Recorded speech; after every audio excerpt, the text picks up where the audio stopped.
I was actually very happy to see the presentation of Sotiros, because for this project, we used human minds for data extraction, and we were already considering working with text mining and with AI for the future benchmarks. So I'd really like to maybe follow up with you afterwards to see how we can use your results for our work as well. And indeed, it also ties in with the remark of Mr. Bart. And I was happy to hear him say that the first thing that we should do is to have a global fund for climate. And that ties very well in with what we believe, that to create change for water scarcity, water pollution, there are two ways. One of them is regulations, and the second one is making sure that the money we invest in projects are invested not in projects that damage the environment, but in ones that value the environment properly. With that introduction being said, it works. So first, before going into the project and the results, I would like to introduce the concept of water footprint and the idea of water footprint thinking. And I'm not sure how many of you are familiar with it, but I'll go very briefly through it. So the water footprint is a scientifically developed concept that also has a standard methodology for putting it into practice, which was developed by Professor Arjen Hoekstra together with many other collaborators about 15, 20 years ago. I represent the Water Footprint Implementation, and we work very closely with Water Footprint Network, the organization that Professor Arjen Hoekstra set up. And what the water footprint is, it's a volumetric indicator of water consumption, and it's different from water abstraction or water withdrawal in the sense that if you withdraw 100 liters, for example, of water for a specific activity, but you put it back in the same water resource from which you extracted it at the same quality as it was, then your water withdrawal is still 100 liters, but your water consumption and your water footprint is 0. And it's also an indicator that's linked to human activity. So we say that anything, any product or any service that we use requires water to be produced. And we also look at 3 different elements, and we also color code them. So we look at the green water footprint, which defines the source of water from rainwater. Then we look at blue water footprint, which refers to the source of water being groundwater or surface water. And we also have the gray water footprint, which relates to pollution. We also always, in the sustainability analysis, we give the time and location indicators for a water footprint. So it matters at which time of the year the water has been abstracted and used, and also, of course, in which location. And we also distinguish between direct and indirect water use, and I'll go into that a bit later. And basically, a water footprint accounting can be applied to anything from a product, to a process, to a whole business, a supply chain, a nation, and even to us as individual consumers. But what it really brought new to the field of water thinking is the supply chain thinking of water accounting. So probably you've seen, or some of you have seen or heard about the water footprint of an X product costs so many liters of water, and you always think like, oh my God, that's a really big number. What lies behind it? Well, what lies behind it is the water that has been used at every step of the supply chain. And if we take as an example a kilogram of beef, the water footprint of which is more than 15,000 liters, the actual accounting of the water footprint starts with the first step in the supply chain, which is not the cow, but the feed that the cow eats. So the water that's being used at the first step of growing the feed for the cow, that's a direct water footprint at that step, which becomes an indirect water footprint in the next step of livestock farming. Again, the water that's being used to clean the cow sheds, or the little water that the cow drinks, is the direct water in that livestock farming step, and summed with the direct water use in the first step becomes the indirect water in the next step, and so along the supply chain up to the consumer. So this is why for some of our favorite products like beef, like coffee, like chocolate, we end up with such huge amounts of water. Unfortunately for me, I'm a big aficionado of chocolate, and it's almost 18,000 liters of water per kilogram of chocolate. But if you look at the colors of the water that make up the water footprint, then it also tells you that most of the water that goes into the production of these products is the rainwater that's used to grow the initial ingredients.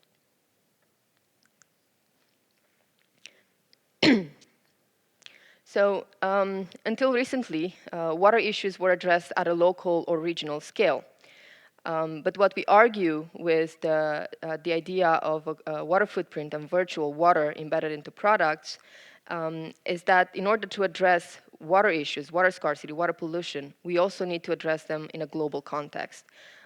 Because if we import our clothes, for example, which are made with cotton from Central Asia, which have this as a result, the drainage of the Aral Sea, then are we not also responsible for the way the water resources are being managed over there, for the products we consume over here?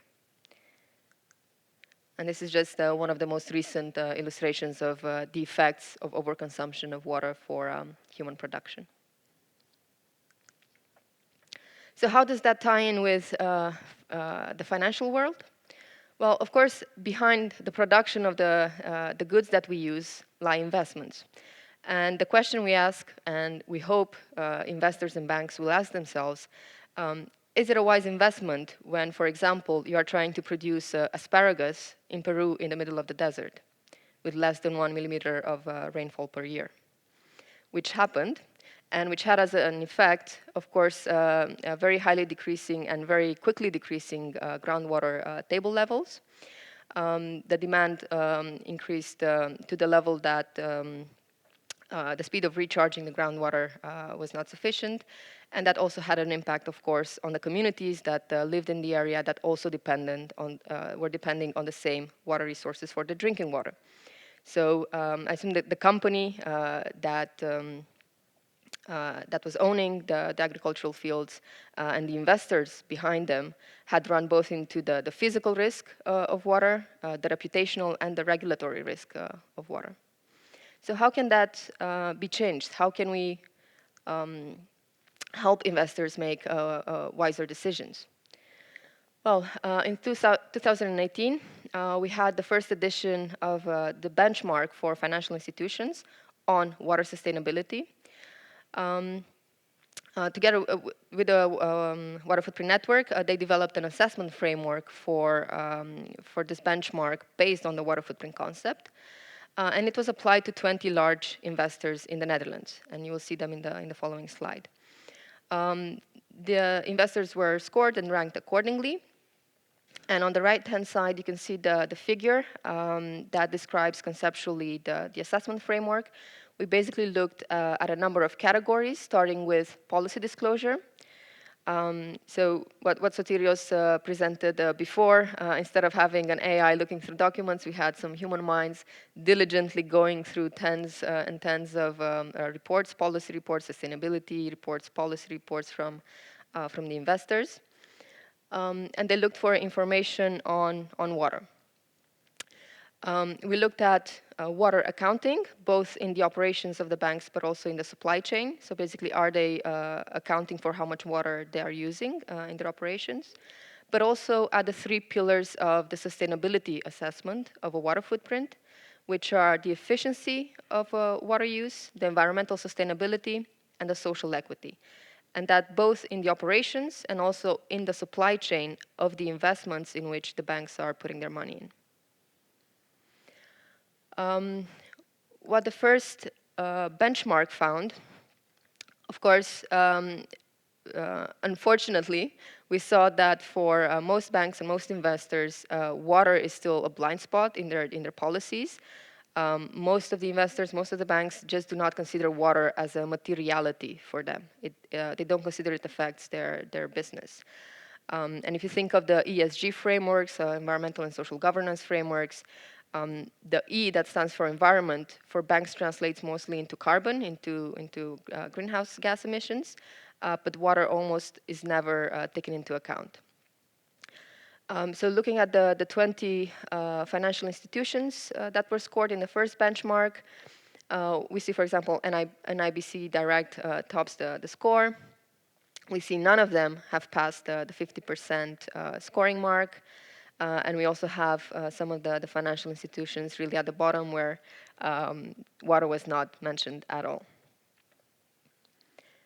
We have rerun this benchmark this year. So for the same 20 Dutch institutions to see if things have changed, to see if we can see a trend. And luckily, we do see a small positive trend. So we have seen that almost all the financial institutions, the 20 Dutch financial institutions, are including water more in their policies. But we also see that the change is quite small. Only 2 of the 20 Dutch financial institutions surpassed the 50% scoring mark. And we also see a change in the ranking of the different banks. So we see, for example, that now ASN has actually scored 3 ranking points higher. And we also see that there's a change between the front runners and the laggards, meaning that the financial institutions that do take water into their policy are doing more work every year on that, whereas the laggards are lagging behind even more. So the gap between the front runners and the laggards is also increasing. We also see actually that only one of the 20 financial institutions included water less in their policy than 2 years ago, so a slight negative trend for that specific institution. And only one institution that basically changed nothing at all, which is Shell Pension Fonds. So you also have the conclusions here noted down, and maybe just to pick some that I haven't mentioned yet. The top 5 institutions still remain in the top 5, so they're continuously doing better work. But the highest increase in overall scoring was just 16%. And I think the rest I've already mentioned. So I think one main point for discussion is that the framework that we have applied was applied quite leniently. So whenever we were doubting if we should score a point for a specific question in the framework, we've always scored that point. So we decided to sort of be lenient in the way we apply the framework. But we've also seen that water is not sufficiently considered as a materiality for financial institutions, and therefore there is a really huge space for improvement. And what we want to do as a next step is to work on the framework, improve it, include more categories, improved categories, and apply it not just to the Dutch institutions, but to apply it globally, starting with the 50 largest financial institutions in the world. And we are currently working on this improvement. And next year we will apply it, and you'll have the results of the first international benchmark on water sustainability for financial institutions.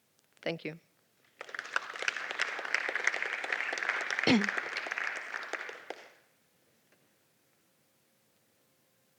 I see a question already.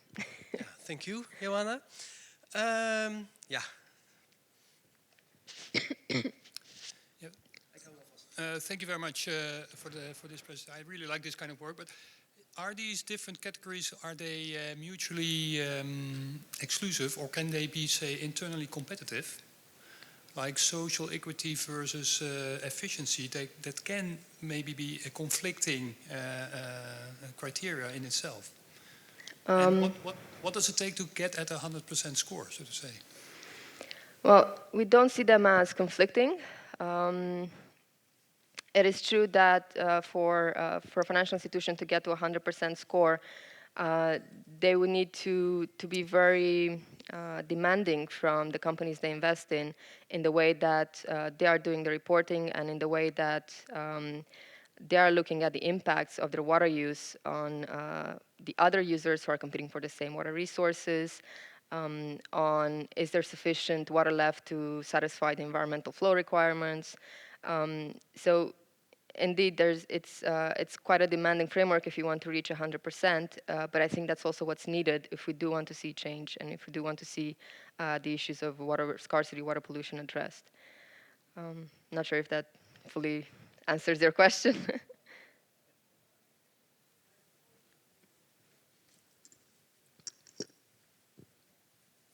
I think this is really interesting. The question is, imagine you got a shopping basket and you can buy either half a kilo of beef or instead of half a kilo of beef, half a kilo of chicken. This changed the whole water footprint for 100,000 inhabitants. You save millions of liters of water, all that. Now, let's say you save not just water, but by association, you save energy because you don't need to pump that water somewhere else. How easy or how difficult would it be to get financement from the energy provider by showing him you've saved on the water footprint? Well, it's a good question. It's not something we've looked into in the sense of how easy it would be for an energy provider to provide financing. We have looked at the water footprint of different energy sources, of course, and there are quite large differences between the type of energy that's being used. I'm not sure, how to address this question, but it's something to look into maybe for the future. If an energy provider would be willing to put in financing for using less energy. Thank you very much for your interesting presentation. I was wondering if you sent the results, sent your report to the financial investors which were in the table, and if you did, what the reply was. I'm especially interested in the reply of the ABP, which is my pension fund. Good question. It would have been nice to have them in the room as well. We haven't sent the results of the second benchmark. I'm not sure for the first benchmark, but my colleague Rick Hocheboom is here and he's nodding yes, we did. We did send the results to the financial institutions. And did we get any reply from ABP? Okay, fortunately not. And the reply from the other institutions, I know there was also an article in the media, but unfortunately the results didn't gather or didn't garner enough attention from the financial institutions for them to really start a dialogue with us on how can we be better, how can we become better.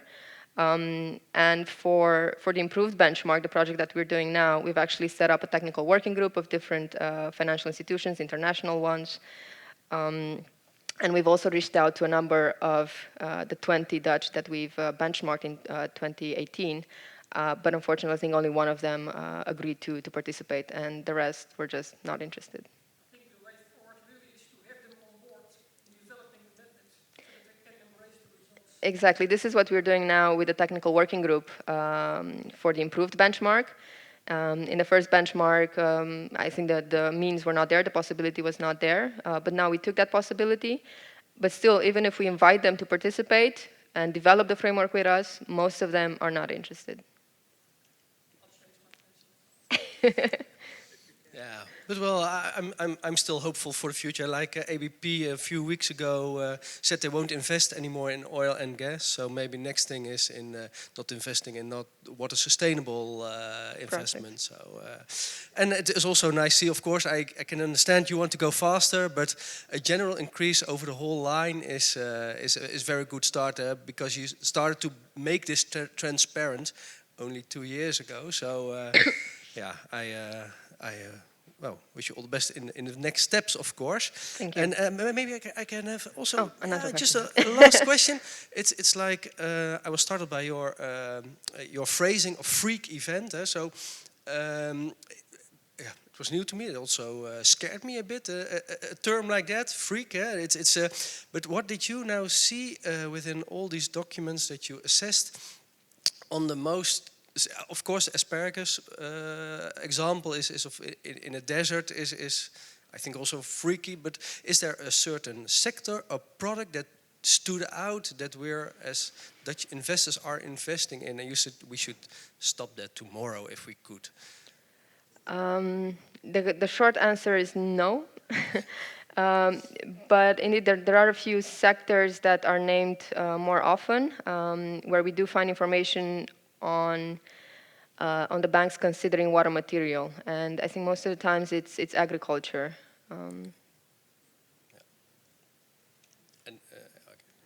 Okay, thank Short you. answer. Yeah, short answer. A lot of work to be done. Okay, I think there were no further questions. So thank you, Ioana, for your Thank you nice as well. presentation.